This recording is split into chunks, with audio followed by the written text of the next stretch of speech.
Monsieur le directeur, honorable jury, chère audience et chers camarades, bonsoir. Nous sommes honorés et ravis d'être présents ici ce soir afin de discuter, d'éclaircir et de débattre d'un sujet d'une extrême importance, de par sa valeur idéologique, sociale, mais surtout politique. Tacite, historien, sénateur et homme politique romain, a dit « Corruptissima republica plurime leges », ce qui veut dire plus l'État est corrompu, plus les lois se multiplient. C'est l'une de ces phrases qui demeure à jamais et vraie partout. L'humanité est là, mesdames et messieurs, et à l'horreur seulement, une législation joue son vrai rôle. Elle assure l'équité. Ensuite, très vite, très tôt, le ton corrupteur courant sur son air. Les lois se voient donc détournées de leur but principal.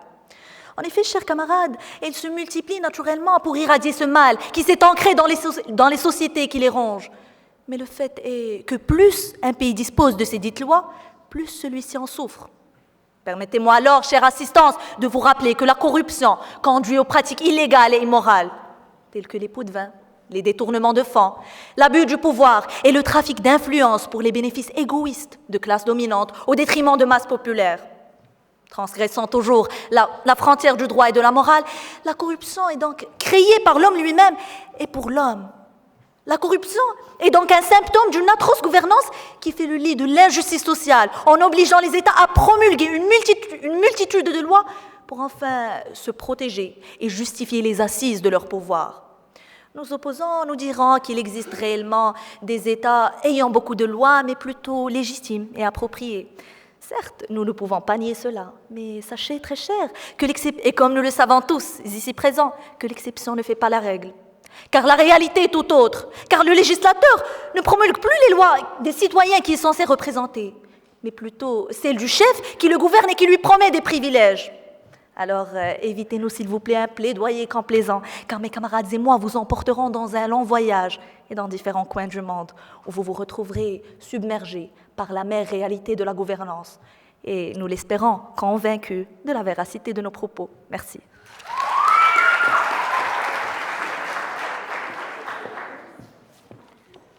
Mesdames et messieurs, monsieur le directeur, honorable jury, bonsoir. C'est bien un honneur pour moi de me tenir ici devant vous ce soir, sur ce pupitre, et faire partie de ce débat dans lequel les deux équipes sont des classes d'économie. Oh, vous ne pouvez pas imaginer la joie et le stress qui règnent sur nous, car je ne vous cache pas que jusqu'il y a 2 jours, nous n'étions même pas sûrs de la signification de cette citation. Mais après de nombreuses recherches, Mais après de nombreuses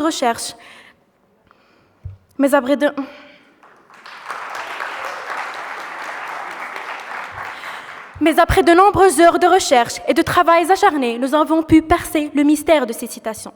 Cette dernière, mesdames et messieurs, puise dans les racines d'une autre citation, dans le livre de Tacite, Histoire. Je cite, « Plus l'État est corrompu, plus il y a des lois. » Fin de citation, et qu'on a trouvé sur Google. Ce cher homme était un grand politicien, orateur et sénateur romain, comme vous venez de le dire, né et mort quelques centaines d'années avant Jésus-Christ, 120 ans pour être précise. Ce grand historien a donné naissance à de nombreuses citations qui ont donné beaucoup de fil à retordre à l'humanité, tout comme cette citation derrière moi. Et comme je viens de vous le dire, mes chers camarades, cette citation de Tacite date d'il y a bien des siècles. Et ces phrases aussi majestueuses et profondes servaient à faire réfléchir son entourage en le provoquant, non en traduisant son avis personnel. Tacite, en tant que grand politicien qui a contribué à l'évolution politique dans de grandes cités romaines, ne peut pas dire ou même penser à des choses aussi illogiques que ça. Il tenait ce genre de propos pour pousser son peuple à réfléchir au sens profond des choses, les pousser à voir l'absurdité et la bêtise dont ils font preuve dans leur quotidien, et surtout, dans cette citation, les faire penser aux vraies causes de la corruption. Et tout cela, mes chers camarades, vous auriez pu le savoir, pas sur Internet, mais sur son livre, Histoire. Pas lire tout le livre, juste la préface. Et dans ce même sens, le grand philologue Kelper appelait le lecteur à considérer le livre de Tacite comme un tout organique et ne pas l'utiliser, une petite partie de ce livre, de leçon prête à employer. Les critiques ont interprété l'œuvre Histoire de Tacite, d'où est tirée cette citation, comme une simple description de l'époque où il vivait, et non comme une règle occulte de son gouvernement. De là, chère audience, nous pouvons déduire que d'essayer d'appliquer la citation de Tacite dans notre propre société est simplement absurde. Merci.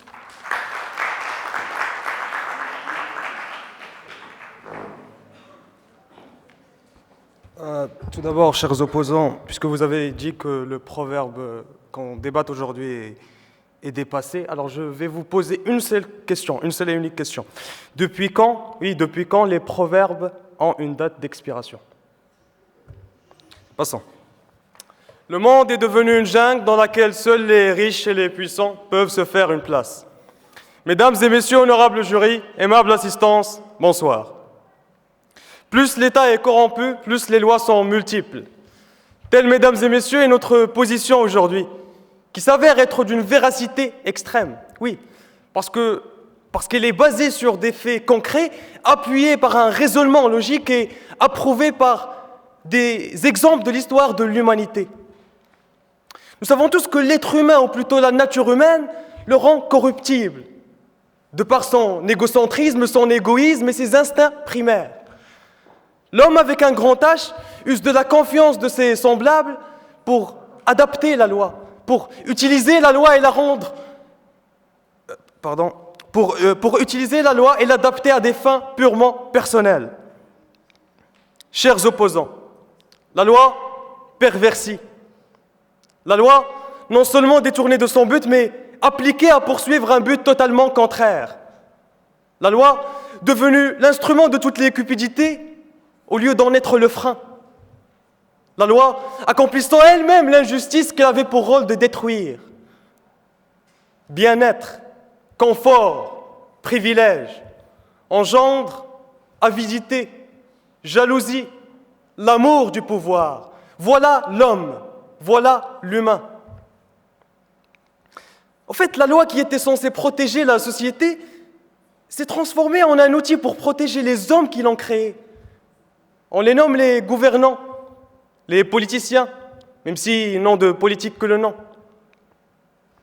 On constate alors, mesdames et messieurs, que selon la puissance du législateur, elle détruit et à divers degrés chez le reste des hommes, c'est-à-dire moi et vous, notre personnalité par de l'esclavage, la liberté par l'oppression, la propriété par la dépossession. Et d'ailleurs, on nous l'a souvent appris, oui. On nous a souvent dit que l'excès, l'abus en tout, nuisent de diverses manières. Tenez par exemple, l'abus de nourriture nuit à notre corps. L'excès de vitesse cause la mort. L'inflation législative, c'est-à-dire la multiplication des lois, nuit à ces mêmes lois. Oui, chers opposants, en les corrompant, en les falsifiant. L'humain créa la loi. L'homme pensait qu'en créant ces lois, il réussira à se protéger, à protéger sa société. L'homme découvrit alors que ces mêmes lois qu'il a créées seront la principale cause de sa perte, de sa décadence, de sa déchéance.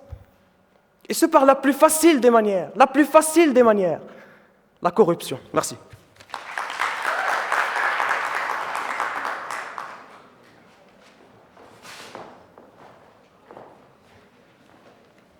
Bonsoir, mesdames et messieurs. Si les débats nous ont appris quelque chose, c'est bien l'argumentation, l'éloquence, le sens de l'écoute, que si vous aviez utilisé, vous aurez compris que nous n'avons jamais dit que la citation de Tacite était dépassée. Mais aussi l'analyse. Car il ne suffit pas de lire un sujet, de faire quelques recherches sur Internet pour prétendre le comprendre. Il faut en effet le fragmenter, l'expliquer, le contextualiser, pour enfin prétendre essayer de percer son mystère. Alors procédons de la même manière avec le sujet ci-haut. Le sujet dit « Les lois sont très nombreuses lorsque le pays est très corrompu ». La première chose qui nous frappe, c'est la répétition du mot « très », n'est-ce pas? Donc, ce que nous comprenons de premier abord est « beaucoup de lois est égal à beaucoup de corruption ». C'est une équation simple, mathématique simple. Pour résoudre cette équation, nous allons utiliser une règle tout aussi simple. Il y a beaucoup des deux côtés, en levant les beaucoup. qu'est-ce qui reste? Loi est égale corruption. C'est ce que vous voulez dire? C'est là votre opposition? Je suis vraiment curieuse de vous voir la défendre. Sinon, si ce n'est pas votre position, alors que je viens de démontrer que c'est ce que signifie le sujet. Donc, nous avons un problème de compréhension du sujet, non? Prenons un deuxième angle d'analyse. Divisons ce sujet en 3 parties.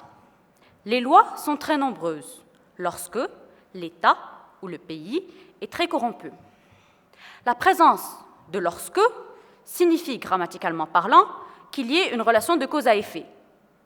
L'État est très corrompu étant la cause, les lois très nombreuses étant la conséquence, n'est-ce pas? D'accord. Saviez-vous, mesdames et messieurs, que nous, étudiants d'économie, étudions une matière en première année appelée l'introduction au droit. Dans cette introduction, dans la toute première séance, on répond à la question majestueuse qui est « qu'est-ce que la loi ?» Notre définition est malheureusement très simple et peut-être même un peu décevante. La loi est un ensemble de règles qui régissent la société. Par régir, on veut dire gouverner, commander, structurer et organiser les relations humaines, n'est-ce pas? Définissons maintenant la corruption. La corruption est un vice, un vil défaut, un avilissement, un perversissement de la réalité des choses. Toute personne qui suit un raisonnement logique, comme je prétends que le mien est, se posera la question suivante. Comment est-ce qu'une chose aussi maléfique que la corruption peut donner naissance à des règles qui régissent la société?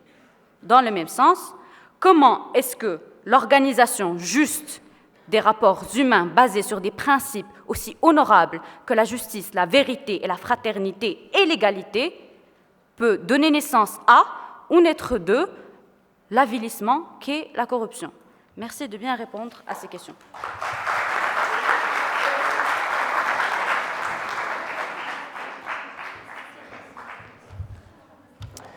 Votre équation ne justifie en aucun cas votre position. Et vous devez revoir votre logique. Passons. Chers camarades, cessez de nier une évidence. Chaque État corrompu a un dirigeant, ou plutôt des dirigeants corrompus, arnaqueurs, égoïstes et souvent malsains, qui se cachent derrière des lois créées par-ci par-là, des lois qui n'arrêtent de se multiplier afin de légitimer leurs décisions, leurs actes, dont le but ne vise que l'intérêt personnel. Vous allez dire que nous faisons les mains et les pieds pour vous convaincre de notre position que vous jugez et que vous devez juger inadmissible. C'est votre droit. Cela pourrait être possible si nous n'avions pas sous la main des exemples connus à travers l'histoire de l'humanité, pour ne pas dire des preuves irréfutables. Et ce n'est pas ce qui manque. Bon, imaginez que je suis votre chauffeur. Je vous demande d'embarquer dans mon autobus. Nous démarrerons dans quelques instants. Notre destination se trouve à 2974 km de notre établissement, vers l'est. Je parle bien évidemment de Tripoli, la capitale de la Libye. Un pays qui a vécu des années dans la dictature et la peur, l'ignorance et la pauvreté, à cause d'un seul homme, Muammar Kadhafi. Mais la question que tout le monde se demande est comment le peuple a-t-il pu attendre 42 ans de dictature, d'asservissement, de maltraitance avant de réagir? 42 ans, pendant lesquels ce dictateur s'est emparé de toutes les richesses libyennes.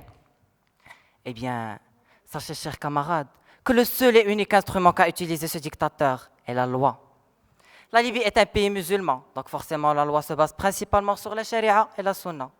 Mais pour se protéger du peuple, il a créé le sacré livre vert qui contenait beaucoup de lois que le colonel a imposées comme constitution du pays. Lesquelles lois protègent et légitiment sa politique de gouverner par la répression et la restriction du droit du peuple? Un livre qui non seulement critique la démocratie, mais propose des alternatives qui visent à sacraliser le dictateur et à le craindre, lui et ses sbires. Donc voilà un petit exemple de la manipulation des peuples par la promulgation abusive et fréquente des soi-disant lois, ce qui devient un outil très courant dans les États corrompus. Merci.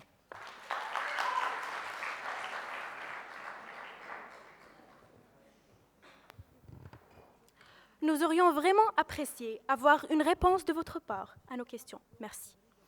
Si je comprends bien, votre texte dit que l'État devient corrompu et affecte donc le nombre de lois.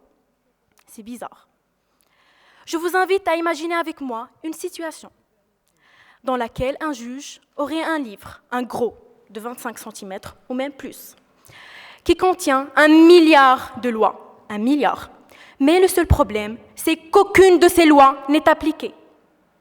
Pensez-vous que dans le pays de ce juge, les lois puissent déraciner ou propager la corruption? Non, elles ne l'affecteraient pas.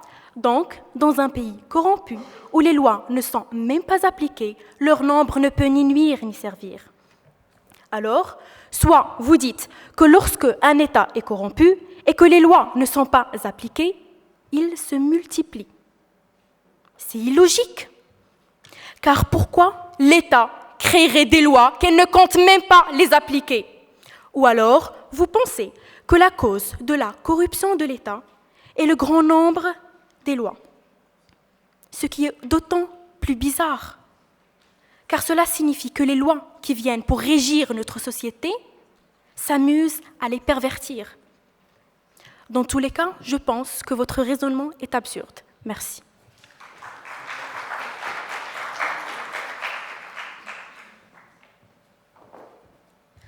Donc, lors de votre première intervention, vous avez dit que Tacite est mort il y a 120 ans et qu'il serait absurde d'appliquer cette citation à notre époque. Et donc, vous insinuez que cette citation est dépassée. Chers voyageurs, nous voici arrivés à destination, un pays loin de 2800 km de la Libye.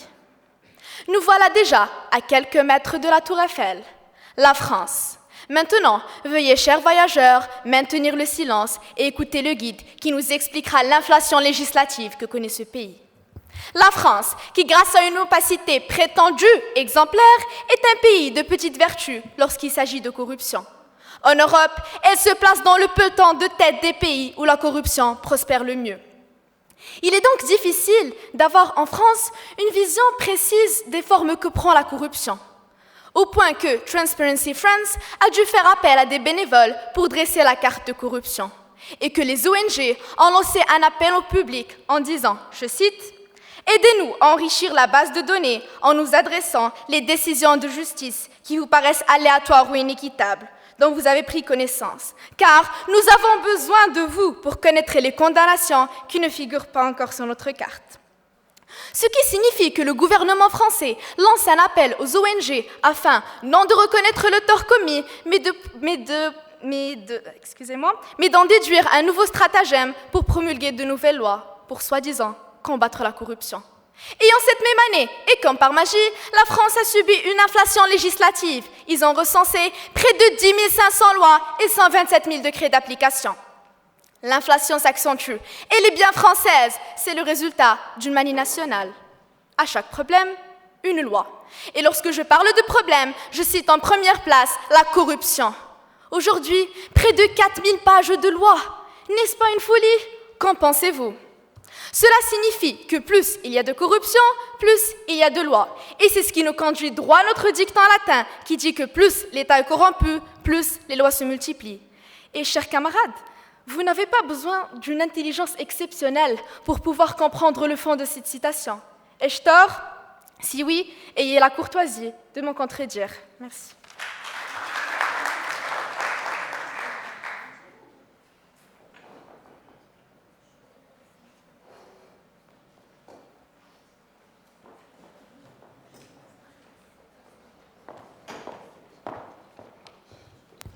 Mesdames et messieurs, bonsoir. D'abord, Tacite est mort 120 ans avant Jésus-Christ. Ensuite, nous avons dit que sa citation reflète son avis sans être une règle universelle.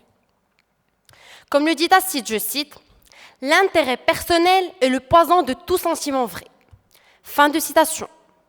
C'est bien cet intérêt-là qui est, selon nous, la principale cause de la corruption. Car si l'homme était plus clairvoyant, si il favorisait l'autre, et si il sacrifiait ses intérêts dans le but du plus grand bien, il n'y aurait pas de corruption. On aurait même pu voir des maisons faites en bonbons, pourquoi pas? Le monde serait parfait. Heureusement ou malheureusement, ce n'est pas le cas.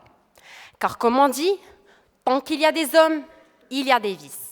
Et l'un des plus grands vices qui caractérise notre société moderne est la corruption. Donc la question qui se pose maintenant est comme suit. Quelle en est la cause? Certains pensent que la principale cause de la corruption est le besoin et la pauvreté. Peut-être. D'autres mettent la responsabilité sur la tentation du pouvoir. Peut-être aussi. Mais personne, je dis bien chers opposants, personne ne met cette cause en relation avec le nombre des lois. Quant à nous, nous pensons que rien d'autre que la mentalité, les principes et le niveau de culture ne peut rapprocher ou éloigner l'homme de l'avilissement. Car des pauvres, nous en voyons tous les jours. Mais nous sommes certains qu'il en existe ceux avec de la dignité. Des personnes influentes aussi. Mais nous savons très bien qu'il en existe des honnêtes. Je vous incite donc, chers opposants, au nom de la même honnêteté, de la même réalité, de la même vérité, d'appeler les choses par leur nom et d'arrêter de blâmer la loi ou autre, car la racine de ce problème est l'éducation et la mentalité. Ma question pour vous maintenant est comme suit. Comment pensez-vous que tout cela puisse affecter le nombre des lois? Merci.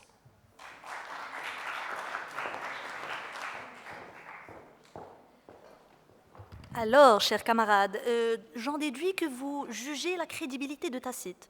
Mais quelle audace de votre part! En tant que quoi vous permettez de faire un tel acte? Passons. Chers voyageurs, bienvenue en Chine, avec Xi Jinping, le grand homme politique chinois, secrétaire général et président de la commission militaire du Parti communiste chinois depuis 2012, président de la République populaire de Chine depuis 2013. L'homme, mesdames et messieurs, qui a invoqué la tolérance à zéro, a bien dit, dans des circonstances où il s'avère que la Chine souffre de défaillances politiques sérieuses et qui influencent directement le PIB du pays, principalement décrites sous forme de corruption le 14 janvier lors d'une réunion à Pékin. Je cite, « Chaque responsable doit savoir que la loi est la ligne jaune qui ne doit pas être franchie. Et tous ceux qui essayent de placer leur pouvoir au-dessus de la loi ou qui essayent de tordre la loi pour des raisons égoïstes, commettent une faute grave. » Fin de citation. Alors, l'affirmation ne parle-t-elle pas par elle-même? Au cas où vous n'auriez pas compris, je vous l'explique brièvement. M. Xi Jinping avise toute personne ayant un pouvoir politique et qui détourne, ou mieux qui falsifie la loi en sa faveur, se verra sévèrement puni. Mais c'est clair comme bonjour, chère assistance, puisque suite aux paroles de ce monsieur, le fait que les lois se multiplient en la multiplication d'actes illicites ne demeure plus une question, mais plutôt une évidence. Oui, très cher, une évidence. D'ailleurs, on ne peut constater ce phénomène que dans les États corrompus. Tenez, je vais vous donner des preuves et non de simples arguments. Prenons le cas de la Finlande, la Suisse, la Suède ou la Hollande. Connaissez-vous les noms de leurs dirigeants? J'en doute. Connaissez-vous qu'ils ne changent presque pas leurs lois? Mais bien sûr, on ne connaît pas leurs noms puisqu'ils ne focalisent pas leur gouvernance sur leur personne, mais plutôt sur leur peuple. Par contre, vous connaissez tous Kadhafi, Ben Ali, Moubarak, l'Assad, Bouteflika et j'en passe.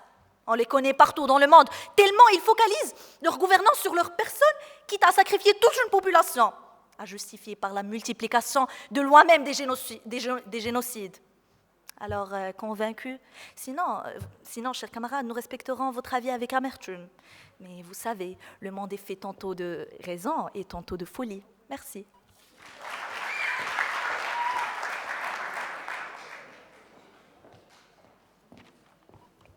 Rebonsoir. Nous avons supposé, mes chers camarades, que vous penseriez, que vous sauteriez sur l'exemple de la Chine, qui est un pays où il y a beaucoup de corruption, dans lequel il y a beaucoup de lois. Cela n'étant pas une raison pour faire de cette citation une loi universelle ou une règle de vie. Car s'il y a des pays comme la Chine, il y a aussi des pays comme la Nouvelle-Zélande, le Danemark, le Finlande, qui, malgré leurs lois tout aussi innombrables que compliquées, restent les pays les plus transparents du monde. Selon l'ordre suivant, la Nouvelle-Zélande en première classe mondiale, suivie de la Finlande et du Danemark ex aequo. Plus loin arrive la Suède, les Pays-Bas, l'Allemagne. Que remarquez-vous? Que tous les pays font partie de l'Union européenne. Quel est votre commentaire? Le nôtre est que même le classement des pays les plus transparents du monde risque d'être corrompu. Mais cela est un autre sujet. Parlons de la Suisse. Le droit suisse, tout comme le droit français et allemand, est un dérivé du droit romain qui est le pays de Tacite. Il comprend le droit fédéral, le droit cantonal, le droit communal et le droit international public. Toutes ces sortes de droits comprennent en moins un millier de lois et pourtant tout le monde sait que ces pays sont en permanente évolution et que les conditions de vie là-bas sont presque parfaites. D'où la conclusion que le nombre de lois n'est affecté ni n'affecte le degré de corruption des pays. Comme vous avez dit, mes chers camarades, l'exception ne fait pas la règle, justement. C'est pour cela que nous n'avons pas cité un seul exemple, mais plusieurs. Merci.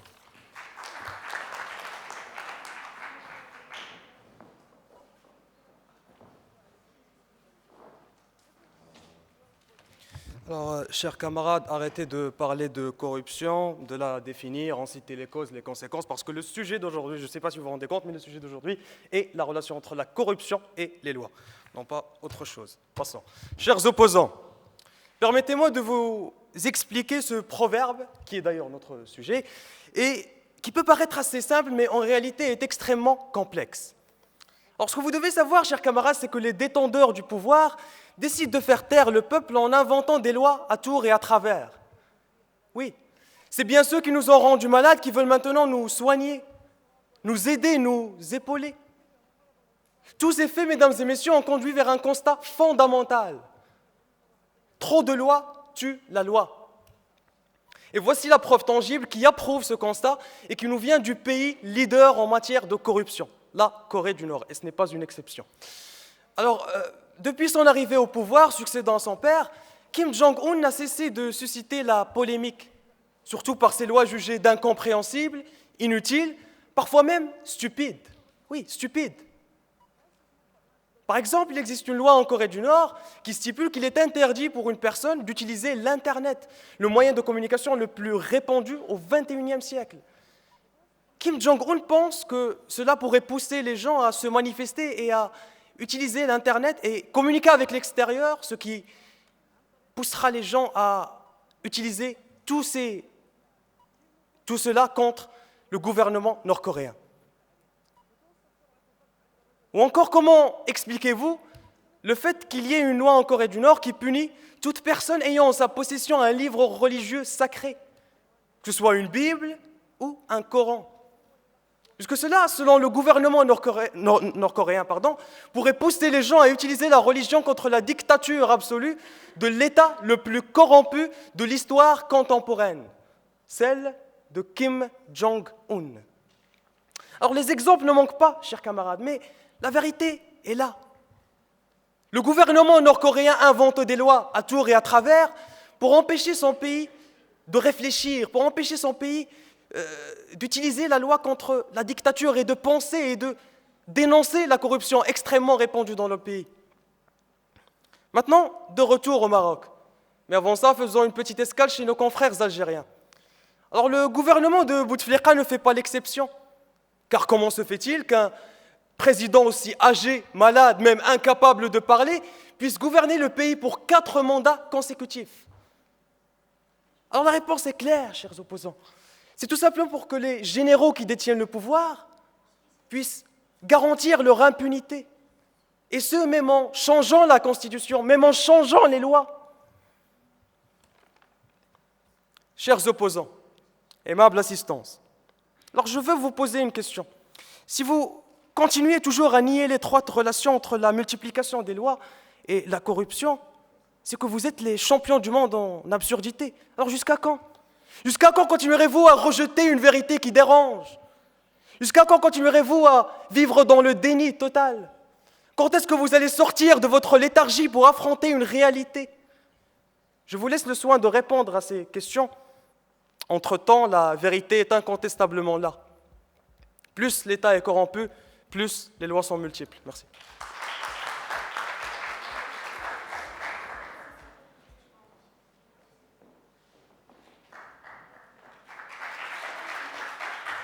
Bonsoir, mesdames et messieurs.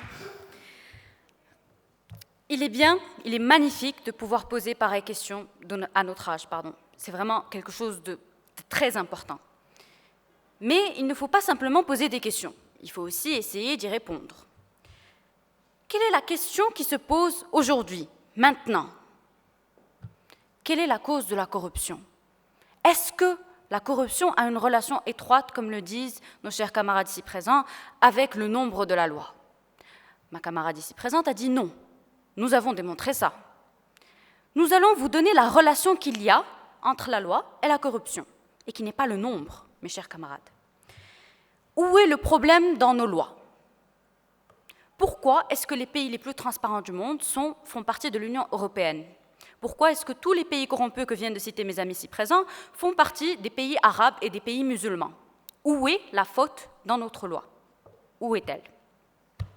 La faute dans notre loi, mesdames et messieurs, d'abord, il y a des fautes multiples. Mais la plus importante, c'est que le citoyen n'adhère pas à la loi. Le citoyen ne crée pas la loi. Le citoyen ne participe pas à la loi. Quand il ne participe pas à la loi, le citoyen ne se sent pas touché par la loi. Et donc, il cherche des moyens de la contourner. C'est logique, non? Le citoyen marocain, par exemple, n'a aucune idée. Par exemple, il y a un livre de loi au Maroc. Combien de personnes ici l'ont lu? Vous l'avez lu, mes chers camarades? Je ne pense pas. Pourquoi? On ne se sent pas touché par la loi de notre propre pays. Alors, nous essayons de la contourner pour répondre à nos propres intérêts. Alors qu'en fait, des fois, il y a des lois qui répondent à nos intérêts. Mais nous ne le savons pas, parce que nous n'avons pas pris la peine de la lire, la loi. Parce que nous n'avons pas contribué. Mais à qui est-ce la faute? La nôtre? Non. C'est celle du gouvernement et un tout petit peu aussi la nôtre. Il y a encore une autre faille dans notre loi. La fragmentation de la loi. Nous n'avons pas une loi 365 points. Non. Il y a la loi 365 qui est valable si la loi 365A est appliquée, si la loi 365B est appliquée, 365C est appliquée, D, etc., etc., etc.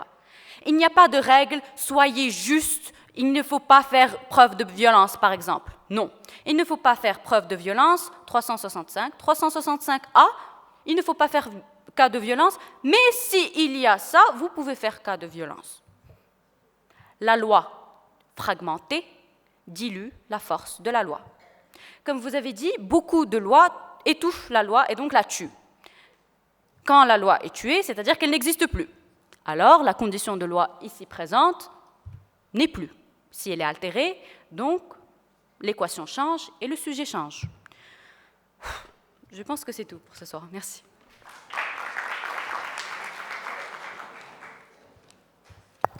Donc vous avez parlé de la Suisse et laissez-moi vous dire que la Suisse se hisse au 5e rang du classement international de l'indice de perception de corruption et cela signifie, et c'est pour cette raison d'ailleurs qu'il y a une multiplication de lois. Donc, chers camarades, voyageurs, rebonsoir. Notre voyage s'arrête là. Fini l'imagination, fini les beaux paysages, les rêveries. Ouvrez les yeux sur cette réalité qu'on ne peut point nier. Jean-Jacques Rousseau, qui avait une fois écrit dans le contrat social, je cite, « Sous les mauvais gouvernements, cette égalité de droit n'est qu'apparente et illusoire. Elle ne sert qu'à maintenir le pauvre dans sa misère et le riche dans son usurpation. » Dans le fait, les lois sont toujours utiles à ceux qui possèdent et nuisibles à ceux qui n'ont rien. Fin de citation. Cela signifie que ces règles ne sont créées que dans l'intérêt des gens de pouvoir. On ne peut nier que la corruption fait partie de la nature humaine. Et nous savons tous qu'un humain est un être assoiffé de pouvoir. Et certains vont même jusqu'à sacrifier beaucoup pour s'approcher ou arriver à ce but. C'est d'ailleurs mettre le doigt dans une forme d'engrenage dans lequel le pouvoir agit comme une drogue. Plus on y goûte, plus on en redemande, jusqu'au point où l'on ne peut plus s'en passer.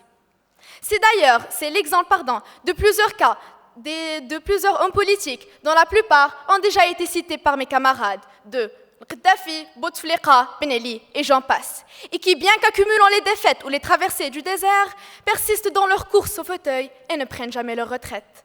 Car pour eux, le pouvoir symbolise la longévité et la vie. Ils brillent comme un gage d'éternité. Ils finissent par confondre leur existence avec leur fonction. Alors qu'on le veuille ou non, tout État ayant une défaillance politique est un État corrompu. Et c'est ce qui confirme la véracité de notre proverbe latin qui dit que plus l'État est corrompu, plus les lois se multiplient. Et tout au long de ce débat, mes camarades et moi avons donné plusieurs exemples afin d'appuyer notre position, et ceci de plusieurs pays ayant cette défaillance ou cette corruption qui les a poussés à multiplier le nombre de lois dans les propres intérêts de la classe dominante. Chère audience, chers camarades, notre débat touche à sa fin. Nous voulons tant nous approfondir dans le sujet, mais malheureusement, notre temps est limité. Durant ces 20 minutes, mes camarades et moi avons fourni des arguments incontestables. Ces exemples ne sont pas du hasard et ne font guère exception.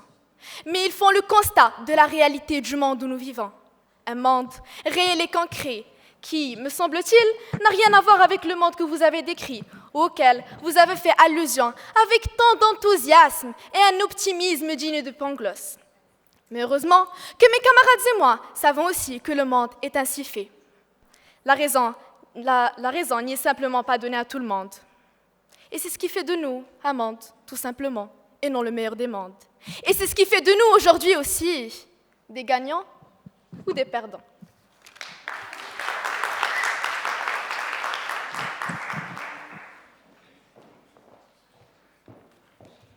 Chers camarades, la Suisse est en 7e position, non pas 5e. Rafraîchissez vos informations.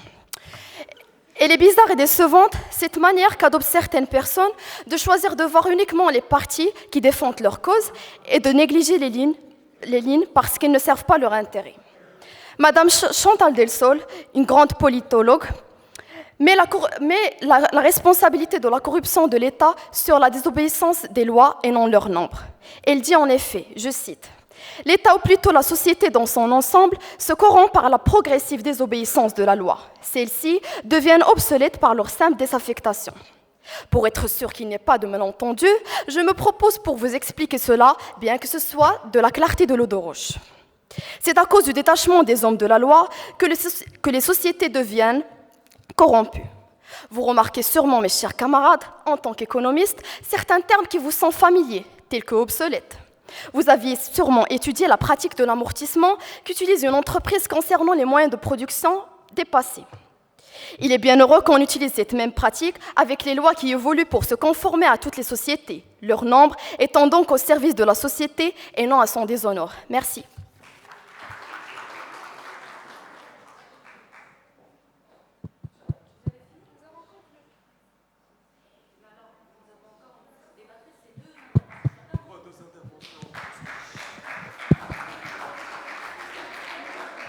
Donc,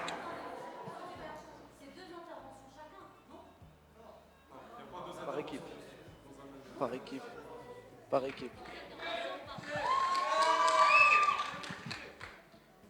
Donc, merci aux deux équipes. J'invite le jury à délibérer. Et je cède la parole au monsieur le directeur.